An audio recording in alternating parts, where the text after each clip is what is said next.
All right, guys. Appreciate y'all being with us. Hope you enjoyed Melo and Jarkel. Both those guys are doing really, really well for us.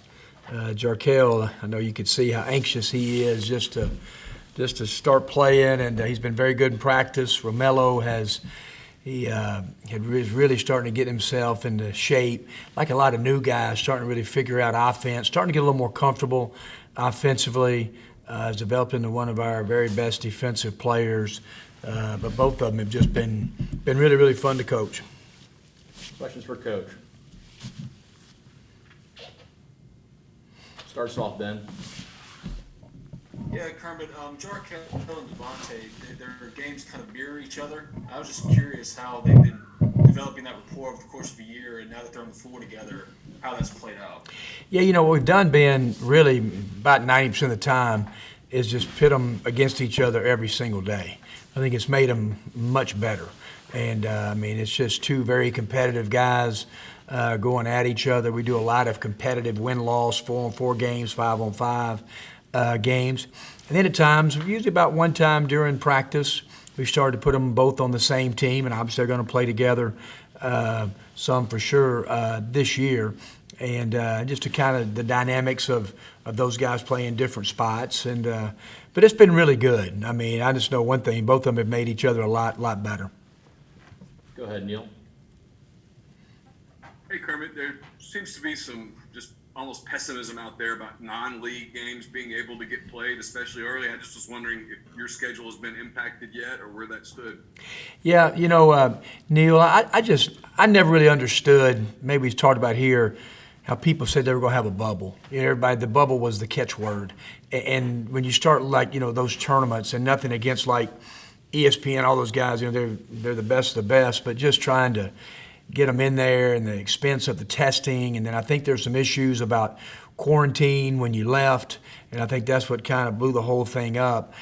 We have not been affected at all. We just had about an hour and a half head coaches meeting, Zoom with the SEC and the commissioner. And, I think we're just right on schedule as far as non-conference. I think everybody's trying to figure out, obviously, capacity and all the protocols for that. But right now we haven't been affected at all, and we haven't got our schedule out officially. We talked about our MTE that we're going to have, but we're right on schedule for right now. So you still feel like you guys can have that? I do. I do, Neil. That's something out of the ordinary happens. We've gotten contracts back, and the three teams are looking forward to coming. And and I think we'll definitely be playing here that 25th, 26th, and 27th. Go to Parrish. Kermit, how are your COVID numbers? Are they still pretty good, or are y'all dealing with that a little bit? Yeah, we had a staff member test today. Kind of not at liberty to really talk about who, and I know you guys have been through that. And I've had a couple managers, but they're back and they're coming back, and so. But really, our players have done a great job, and really our numbers have been really, really good. Parrish. You touched on Sammy Hunter a little bit the last time we were all together. Has he continued to develop there? What are you seeing with him? He is, I think he's a really, really good shooter. Sometimes Sammy's misses affect his next shot. Talked a lot to him just about next play, next shot. But he's done really well in practice. Been encouraged with Sammy. Again, like a lot of our guys, he's such a pleasure to coach. We just on him all the time about rebounding the ball better, being more physical, getting his athleticism right in the rebounding game, and that'll be a big key for him, as his minutes increase for our team. Romelo talked to us about this being a good rebounding team, 1 through 5. Do you see more energy from others, maybe due in part perhaps to his presence? Yep, I sure do. I tell you who's been really rebounding the ball well since official practice is Demencio Vaughn. And I think we keep all the rebounding stats. I think he's either first. KJ's first. I think Demencio's second. I think Romelo's around third right now. Hadim is right there. But, Jarkel is a really good rebounding point guard. Obviously, Devonte has been a really good rebounding guard his whole career. Luis Rodriguez, Austin Crowley's a much improved rebounding team. And I just think in this league, that is so important. And but I do. I think, knock on wood, that's been one of the biggest improvements that I see, offensive rebounding and defensive rebounding. Go ahead, Nick. Kind of an off-the-court question, but are y'all taking off practice Tuesday or doing anything special for Election Day? I know the SEC said something about having that option. Yeah, our guys are 100% registered to vote. Nick, I wasn't really a big proponent of taking the day off. Personally, I just think that our guys are mature enough that obviously some of them are absentee voting, some of them have done different things. I just think that college guys, if they've registered to vote, are mature enough to go to the polls like working people are, and you have to squeeze it in your day. But we definitely are taking the day off like everybody else is. But I'm really proud of our guys. They're looking forward to the process. Some have done the process and looking forward to Tuesday to casting their vote. With everything that's kind of happened this offseason, both in Mississippi and just sports in general, have you seen your players acting differently and engaging differently with those kind of discussions than maybe they have in the past? It's the most discussions we've ever had about it, Nick, which I think that's been healthy for all of us, me included. And I think it's been healthy for our players. But haven't seen them act at all differently. We just got a really good group of guys that go about their business. I think everybody is always aware of what's going on, and especially with the social media. But I think the discussions that we've had with our leadership group and our team has been really good. And like I said, not only for the players, but for myself and the staff. Go ahead, Courtney. Kermit, after maybe having a couple extra more months than you normally would have to reflect on last season, kind of what was your personal biggest takeaway from the way y'all did things last year, and then how are you using that to improve your team going into this year? Yeah, I enjoyed our team. Obviously I just don't think we played up to our capabilities.